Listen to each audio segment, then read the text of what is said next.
Hey there, I'm Valentina for AMA Hits, and I am here with Alexandria Maillot. Thank you so much for joining us. How's it going? Thank you. I'm great. I'm wonderful.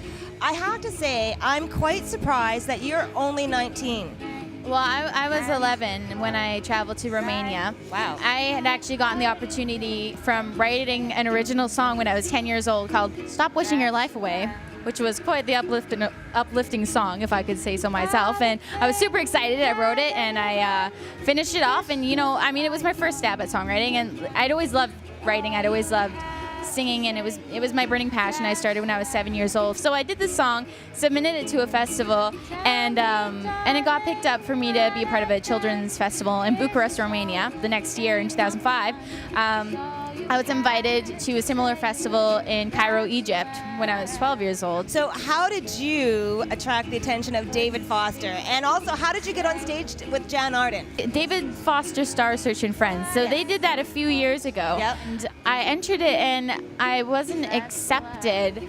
From what I was told, they kind of just pushed it aside because they didn't really believe it was a 13-year-old girl singing the song. Wow. What she ended up doing was talking to David Foster, and from that, I got the opportunity to go to Toronto for the opening of the Royal Ontario Museum, like the Crystal portion. And it was for a really big concert, World of Possibilities concert, and I got to perform with David Foster, and Jan Arden was there kind of as the feature artist, and the whole purpose was to bring in like new talents to work with more experienced artists. So I was the new artist, and I got to perform with Jan Arden. Now, you have a new album coming out, and it's called Just Another Girl. Can you tell us a little bit about that?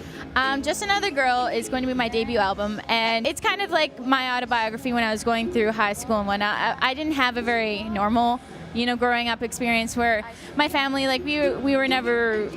we never really had much money, so we were always moving. I've moved like 25 times in my life, so I've never really been able to stay with a core group of friends. It was just kind of me watching from an eagle's eye point of view, and so they need something like that to kind of, grasp onto and hold onto and listen to and be like, I completely relate to what's going on right now. You can find out everything about Alexandria at alexandriamaillot.com. For AMA Hits, I'm Valentina.